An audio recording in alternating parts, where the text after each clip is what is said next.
Marcelo found two men he had never seen before. One of them, burly and with a hard expression, remained standing near the door like a guard. The other, in an impeccable suit and with cold eyes, was sitting comfortably in one of the armchairs. "Marcelo, this is Mr. Vasconcelos, one of our investors," Rogerio introduced with a tense smile. Vasconcelos didn't stand up, just observed Marcelo with clinical interest, like a scientist studying a specimen. "Mr. Souza, I've heard good things about you. Rogerio says you're reliable, discreet, qualities we value highly in our collaborators." His accent revealed a foreign origin, perhaps European. Marcelo felt the weight of the flash drives in his pocket, as if they could be detected by the scrutinizing gazes of those present. "Thank you," he simply replied, uncertain about what else to say. Vasconcelos continued, "I've also heard you're going through financial difficulties. A sick daughter, debts accumulating, difficult situation for a family man." The mention of Sofia made Marcelo's blood boil. How did they know so much about his personal life? "What Rogerio has offered you is just the beginning. Your cooperation will be generously rewarded." The meeting lasted 20 minutes, but seemed like an eternity. Vasconcelos outlined in general terms the business expansion that was coming and how Marcelo would be instrumental in this process. He spoke of money laundering as if it were any legitimate business operation, with the naturalness of someone discussing the weather. At no point were there explicit threats, but the presence of the burly man by the door and certain inflections in Vasconcelos's voice made it clear that refusing wasn't really an option. When he was finally dismissed, with instructions to return the next day, ready to start, Marcelo felt suffocated, as if the air in the room had become thin. In the corridor, away from the gazes of Rogerio and Vasconcelos, he leaned against the wall for a moment, trying to control his accelerated breathing. It was 6:45 p.m. The workday had ended. The building was almost empty. He needed to make a decision, and quickly. He returned to his office, picked up his briefcase and jacket and left hurriedly, feeling observed even when there was no one in sight. In the underground parking lot, Marcelo got into his car and sat for a few minutes, the engine off, contemplating his options. He could accept Rogerio and Vasconcelos' proposal, join the scheme, and ensure financial security for his family, at the cost of his integrity and with the constant risk of arrest. He could refuse and probably lose his job, perhaps even suffer worse consequences, considering the type of people he was dealing with. Or he could do what Carlos suggested, report everything to the authorities. But that would also bring enormous risks. As Vasconcelos had made clear, they knew about Sofia, about his family. Would they all be safe?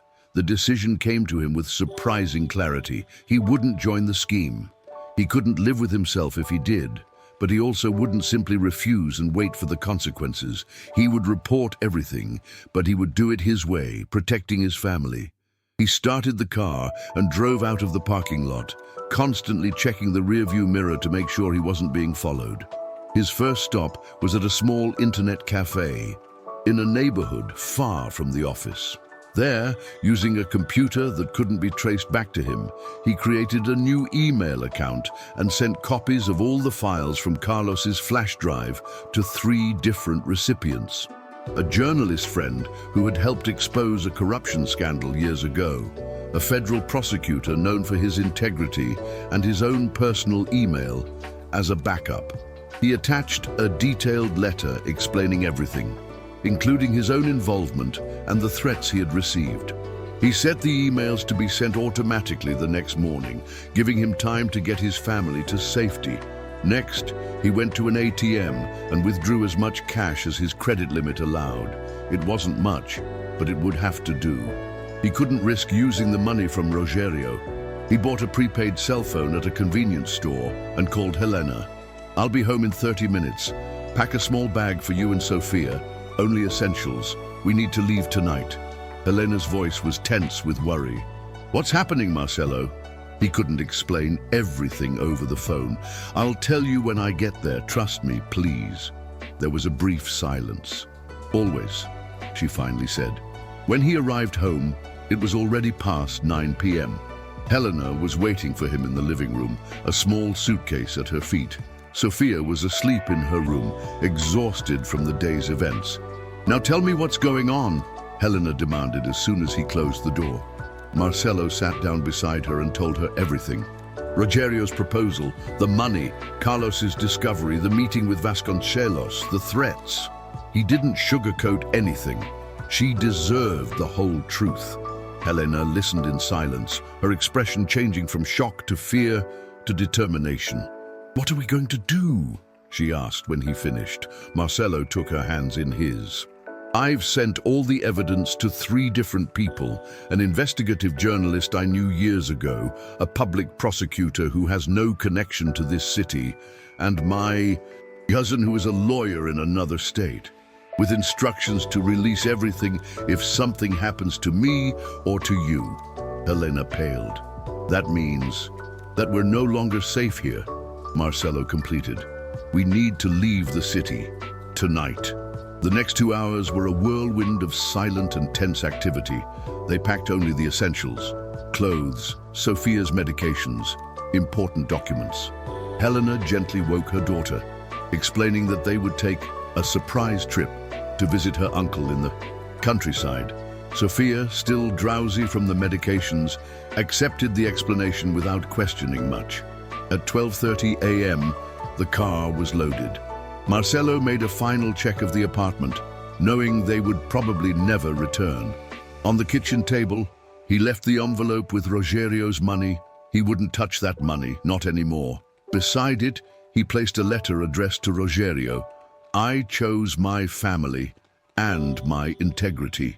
The authorities already have everything. If anything happens to us, the whole world will know too." It was a partial bluff. The authorities hadn't been officially notified yet, but the evidence was in trusted hands, ready to be disclosed. Marcelo hoped this would give them some protection, at least enough time to disappear. They left the building through the garage, Marcelo constantly checking if they were being followed. The plan was to drive to the bus station, abandon the car there. It would be easily traceable, and take a bus to a city 300 kilometers away where Marcelo's cousin would be waiting for them. From there, they would go to a destination that not even Helena knew yet. The less information they shared, the safer they would be. In the back seat, Sophia was sleeping again, oblivious to the drama unfolding.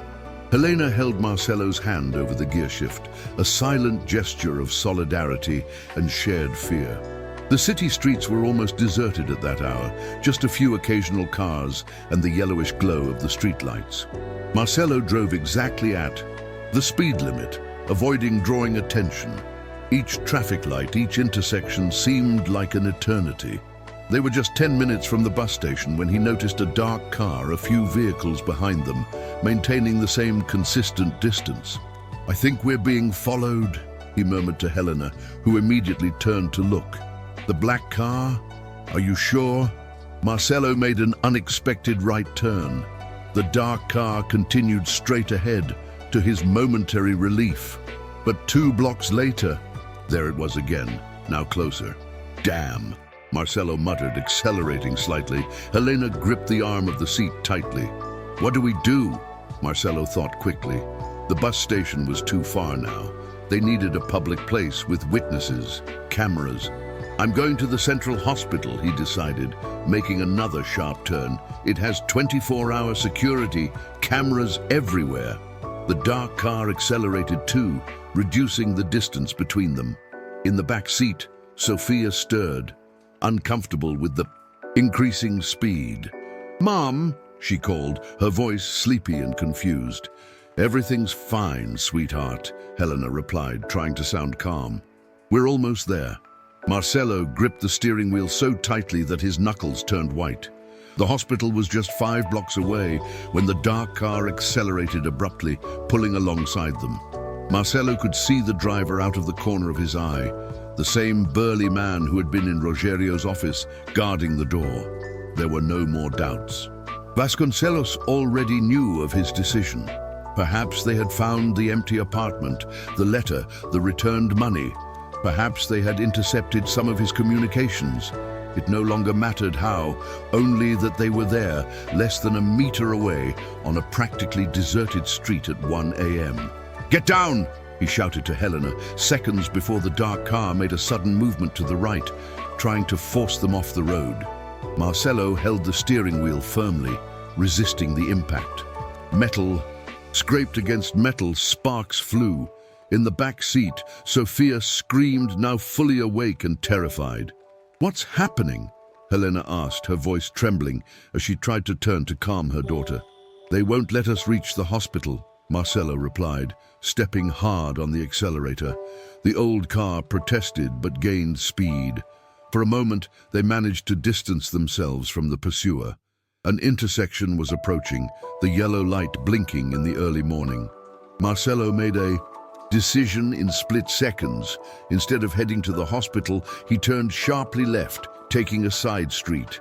The new path was narrower, with cars parked on both sides, making sudden maneuvers difficult.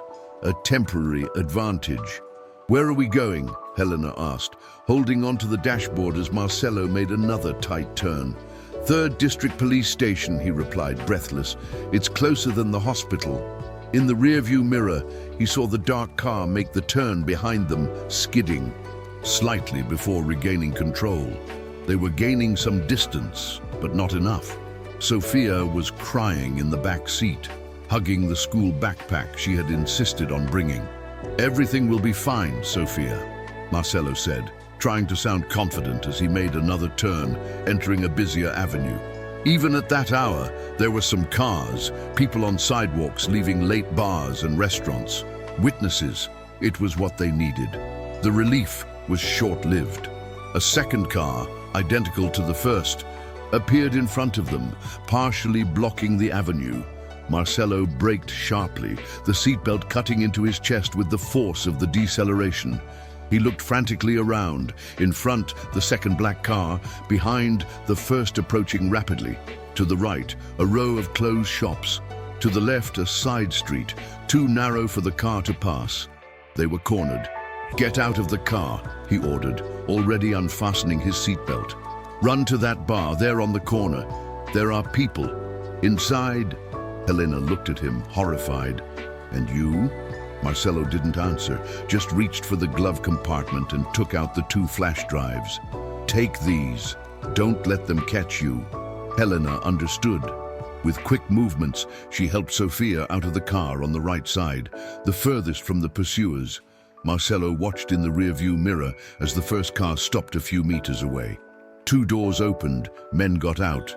One of them, not the burly one, another, thinner and more agile, pulled out something that gleamed under the streetlights. A gun. "Run!" Marcelo shouted, getting out of the car on the driver's side and running in the opposite direction from Helena and Sophia, trying to draw attention to himself. It worked. The men hesitated for a second. Then the thin one pointed at Marcelo, shouting something he couldn't understand. They began to chase him, momentarily ignoring Helena and Sophia, who were running toward the illuminated bar on the corner. Marcelo ran like he had never run before, adrenaline suppressing the pain in his out-of-shape legs and the burning in his lungs. He turned a corner, then another, aware of the heavy footsteps behind him, getting closer. He was at a disadvantage. He didn't know this area of the city well, and his pursuers probably did. Besides, they were younger, stronger, but he had something they didn't have, the desperation of a father trying to protect his family. He spotted an abandoned construction site, the skeleton of a commercial building never completed. Without thinking twice, he entered through an opening in the fence surrounding the place. Darkness immediately swallowed him. Inside the construction, the silence was almost absolute, broken only by his labored breathing and the occasional noise of rats moving among the debris. Marcelo hid behind a concrete pillar, trying to control his breathing.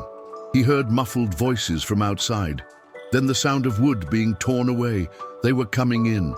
He moved, silently further into the abandoned building, where the darkness was even denser. His foot hit something metallic that clinked on the concrete floor. The sound, though low, seemed deafening in the silence. "There!" a voice shouted. Footsteps approached rapidly. Marcelo ran blindly, stumbling over debris, his hands extended in front of him to avoid colliding with invisible pillars. He found a staircase and began to climb, the unfinished concrete steps betraying his position with each step.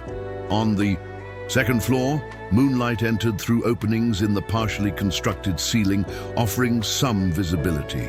He saw that he was in a large space, probably planned to be an open-plan office. There was nowhere to hide, except he noticed a semi-open metal door in the farthest corner. He ran there, hearing the pursuers reach the top of the stairs. The door led to a small room that must have been planned as a storage room or pantry. It was empty except for some buckets of dried paint and rusty tools. There was no other exit. Marcelo leaned against the wall, panting, feeling sweat run down his face. He was cornered. He thought of Helena and Sophia. Had they managed to reach the bar? Were they safe? Had his sacrifice been worth it? He took out his cell phone, but there was no signal. Even if there was, who would he call? The police wouldn't arrive in time. He looked around, desperate for anything he could use as a weapon. He found only a rusty iron bar, probably part of some dismantled scaffolding. The footsteps approached methodically, searching the floor. Marcelo held the iron bar with both hands, positioning himself beside the door. If he was going to fall, he wouldn't fall without a fight. He thought of the irony of his situation. Hours before, he was considering joining a criminal scheme to financially protect his family. Now he was about to physically fight, perhaps even die, for the same reason. The choices we make, the paths we take, everything leads somewhere, even if it's not the place we imagine. The door opened slowly. Marcelo held his breath, tightening his grip on the iron bar. A silhouette appeared in the doorway, the thin man, gun in hand. Marcelo didn't give him a chance to react. With all the strength he could muster, he struck the arm holding the gun. He heard a cry of pain and the metallic sound of the pistol falling to the concrete floor. He didn't stop to think. He pushed the man hard, making him stagger backward, and ran for the exit. The second pursuer, the burly man, appeared in front of him, blocking the way. Marcelo didn't hesitate.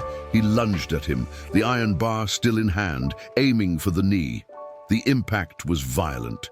The man roared in pain, bending forward. Marcelo took advantage of the opening and ran past toward the stairs. He descended the steps 3 at a time, almost falling several times.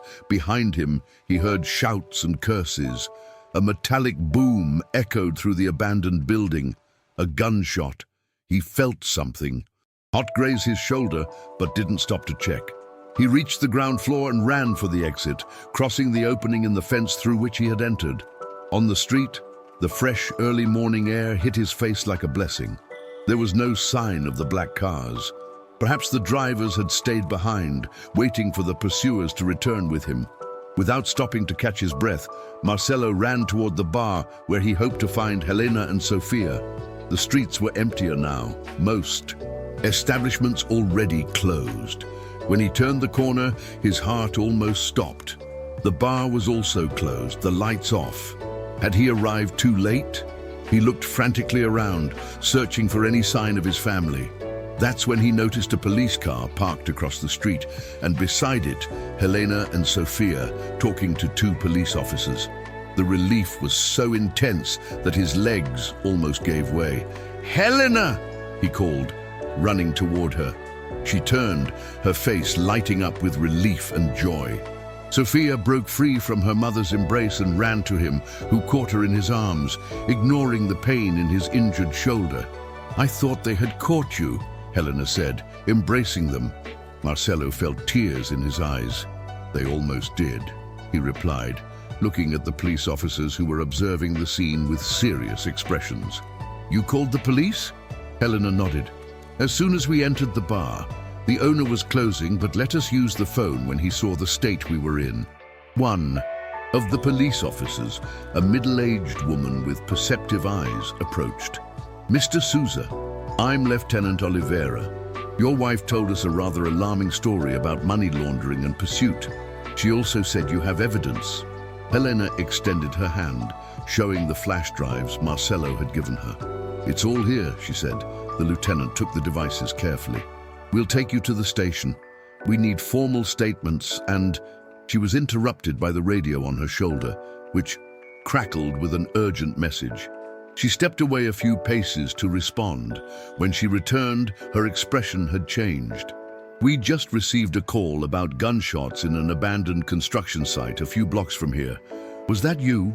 Marcelo nodded, briefly explaining about the pursuers. The lieutenant gestured to her partner, who immediately got into the patrol car and left in the direction of the indicated location.